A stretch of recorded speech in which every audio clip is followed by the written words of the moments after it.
Welcome. This week we're going to learn Parshas Metzora, but before I start, I'd like to say that next week we don't have a Parsha next week, but as Binyamin suggested, and since Binyamin and I are both Eniklecha Baal Shem Tov, and there's a minig in the Mishpachah Baal Shem Tov that he had a Hatzalah, and there's a whole story that happened, and he was Nitzel, and he left a tzavah that Achma Shel Pesach, all his Einikolach should make a Susa Seidah and tell the story of his Hatzalah. So next week, that's what we're going to do. We'll cover Pesach, we're going to tell the story of that Hatzalah of the Baal Shem Tov. So the Parsha says, towards the end of the Parsha, you have the Parsha of Nigei Batim. That you have a tzaras in the house, and what you do when you find a nega in the house. So the pasuk says like this: Ki sevoyu l'eretz Knan, when you come to Eretz Knan, asher yinois lechem lachuzo, v'nosati nega tzaras bebeis eretz achuzaschem. I'm going to make negoim in the houses. So Rashi says, what does it mean I'm going to make negoim in the houses? It seems to be the Rebbe Shalom is promising that he's going to make negoim. And so Rashi says, "Besura hi lahem shanegoyim boim aleim," that there will be negoyim in the houses. Why? Lefi shetminu amorim atmayni shel zov b'kiris batahem. The amorim, the Canaanim who were living in Canaan. So kol harboim shel neshoi Yisrael b'midbar. The 40 years that Yisrael was in the midbar, so they knew the Jews are coming, and it's going to be trouble. You know, lahavdil, like during the Holocaust, people, when things started looking bad, people went, they put their valuables, they buried them in the ground, or they hid them somewhere. So they didn't know what's going to be. There's going to be an invasion of Jews, and the first thing they did, not the first thing, through Meshach of the 40 years, they kept hiding their valuables in the walls of the houses. And since there's a nega, so the house gets destroyed, and you find and they found the matmoinas, they found the gold in the walls. Now the Rambam says in Shmoyne Prokim, there's a whole discussion among the Rishonim if a person has bechira. The Chovos Levovos, the end of Shar Avodas Elkim, brings his machlokes that some say that the person does not have bechira, and whatever he does is all already ordained b'nei Shemayim, and all he could do is he could have a rotzen, what he wants, and the schar voinish goes for the rotzen, but what you do, there's no bechira, and so this is the Chovos Levovos himself disagrees with that, and he holds you do have bechira. Rambam also there's bechira. So he says like this in Shmoyne Prokim, in the 8th parak, that everything has to be the way it is; it can't change. Everything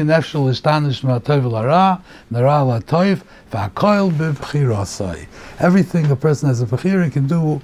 They either choose to do good or choose to do bad. Like the pasuk says, the Chovos Levovos brings that pasuk. So he says, there's one problem. You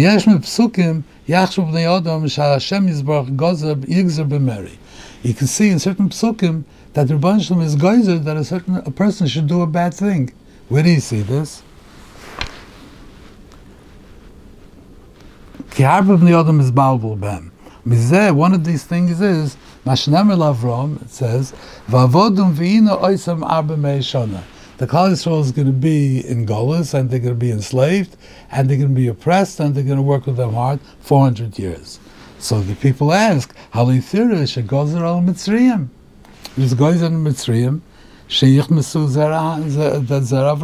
they should oppress the descendants of Ram. Why do you punish them? They had no choice. So now the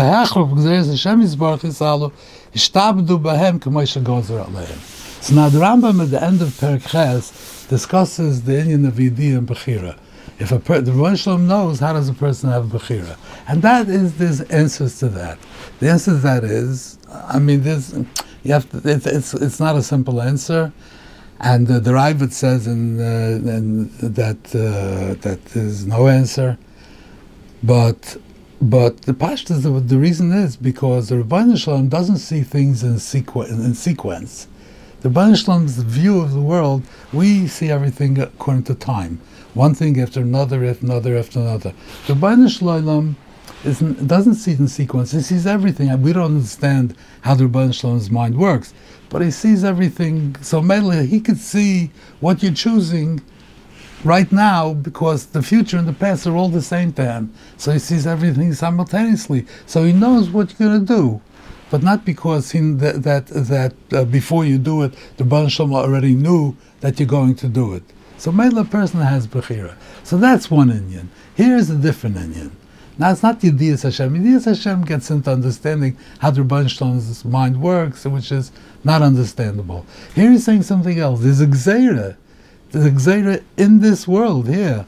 The Rebbeinu Shalom made a gzeira in this world that the Mitzrayim are going to enslave and oppress Klal Yisrael. So if there's a gzeira, how could you not do it? That's the question. It's not the same question as the question of Yediyah and Bechira.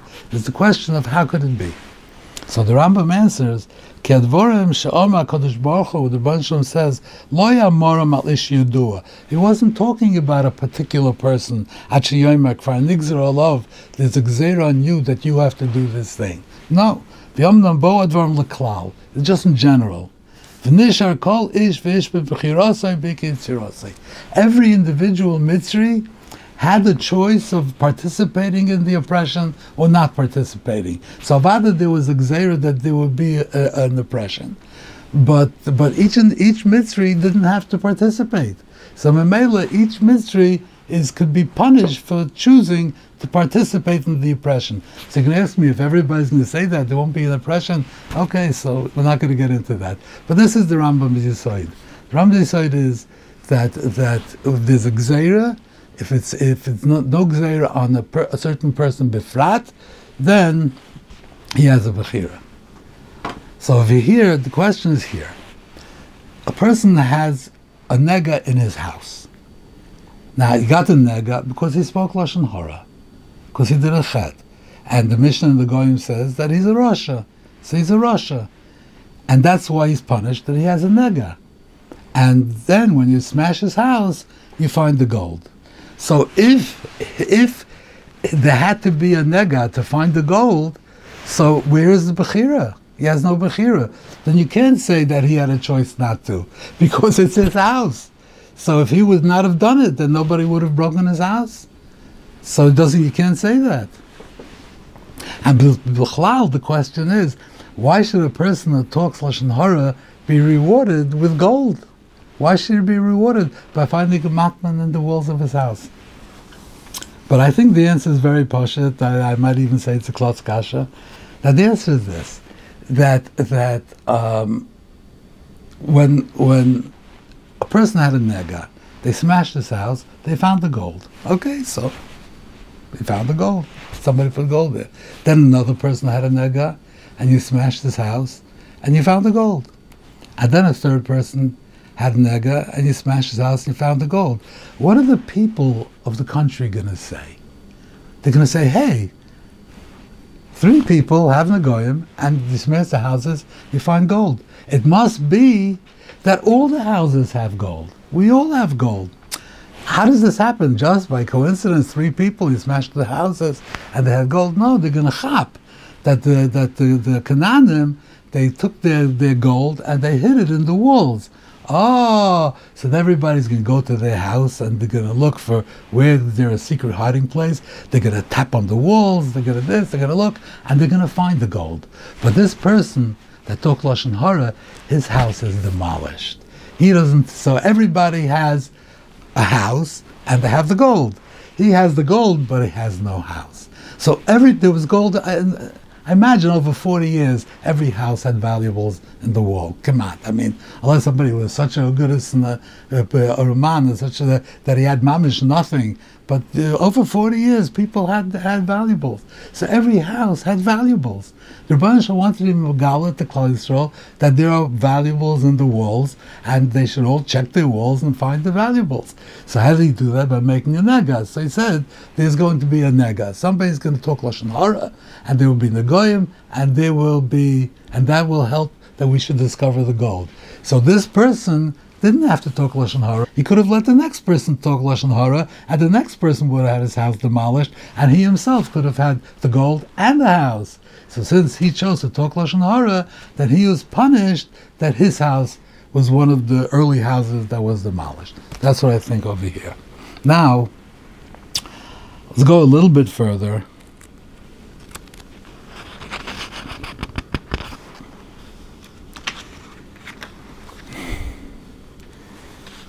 So when the Kohein comes to check the house,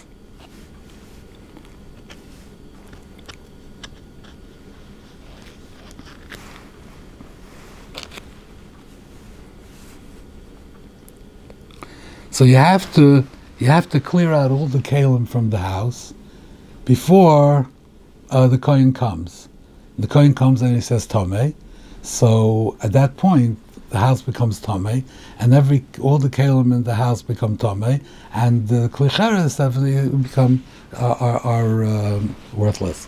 So ter chasam amayim, the Mishnah says, "Matter chasam amayim v'rasha kolshkein on the modim of a tzaddik." So merely you have to clear out the house. Why? Because the tumah only comes when the Kohen says tamei.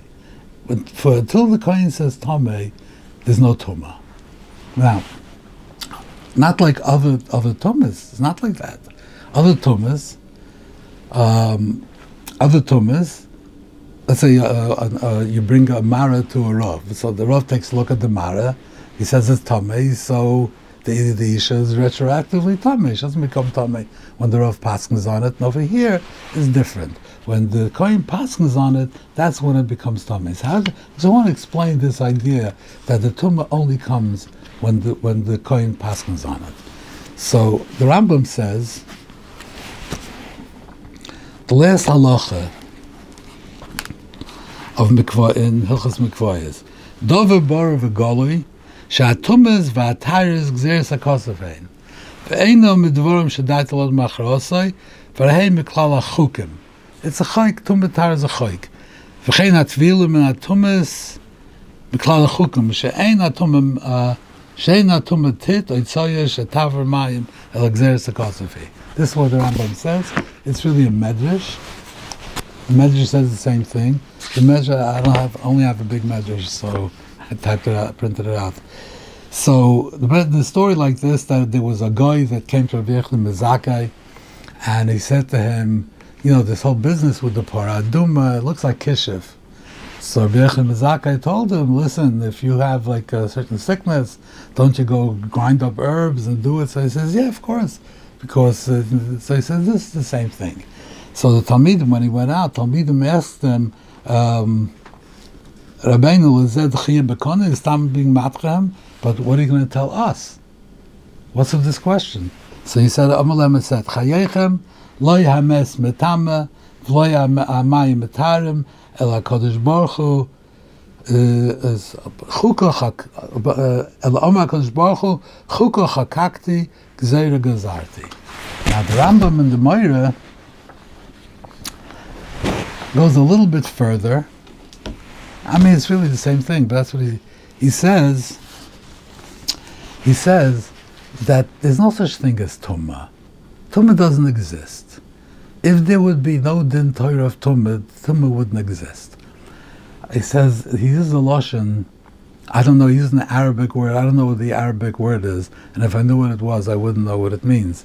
But the translators, the Ibn Tibin translated it as meduma. It's an imaginary thing. Tumah is imaginary. Friedlander all says it's imaginary, and Pines says it's fancied, and Kapach uses the word, says it's machshavti. And he explains in the footnote that it means it's intangible. So, but it's imaginary. So the pshat's like this, that you think that there's a ruach tumah, it's a baklippa, there's some kind of a ruach tumah that's there on the thing. A person dies, so there's a ruach tumah on the davar metama. But Demis is not like that. Shatness exists. There's a metzias of shatness. Now, the Torah imposes an isser on the metzias of shatness. But before the isser, the metzias exists. Before the isser of tumah, there's no metzias of tumah. It's nothing. It's imaginary. It doesn't exist. It doesn't exist. But when the Torah is asers, that creates the reality of tumah. Tumah comes from the isser. That's when the Torah is asers, so that creates a reality, like ishus, let's say, right? Ishus, there's a bond between husband and wife. It's not imaginary. It's not pshat that you have to make believe as if there's a bond. No, there is a bond. But that bond only exists in the olam of halacha. When the Torah says that there is such a thing, then because of that, because the Torah was geyser, that there's something called kedushin, so in Mela, when a man marries a woman, there is a real bond of ishas created. But so tumah is the same thing. Without the issue of the Torah of tumah, that the Yisurim of going to the Mikdash or the Tyrus, without those Yisurim, there is no such thing as tumah. That's what the Rambam says. The reason why the Torah did this, he says that people should have Eimah when they come to the Beis Hamikdash. You come to the Beis Hamikdash, it's not, it's just a casual thing. You come, you go, No. To come to the Beis Hamikdash, you have to go through a process, and you have to wait 7 days, and when you come in finally I'm here. It's like you have a tremendous reverence for the place. Look what I had to go through to come into this place. So today there should be a Moira Mikdash. The Torah created the Parsha of Tumah. And so there is Tumah. I mean, if you learn that it's a klippa, maybe the klippa only whatever it is. Tumah only exists because of the Isra of the Torah. So Memela, when it comes to tzaras, the Torah says that Tumah only exists when the Kohein says tamei. Before the Kohein says tamei, there's no tzaras, there's no Tumah, there's not tzaras. Be'etzim is not metame. It's not like shatness. It's tzaras. It's just you have a nega. It's nothing. It's pimples. It's whatever it is. It's nothing. But when the Torah says that there's a Torah's Saras, Torah's Negoyim, so the Torah's Negoyim is what creates the Tumah. So the Torah says by Batim that the Torah's Negoyim starts when the Kohen says tamei.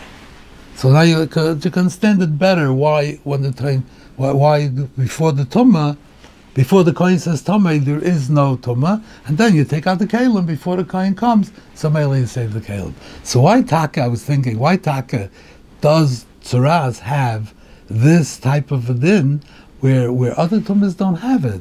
Only tzaras you find that it's all totally in the Kohen saying tamei. You don't find it by tamei mes or by nevela. You have to maybe the chacham should come and take a look and say, it's taka dead, and that's when the tumah starts. No. Tumah, when it died, there's tumah.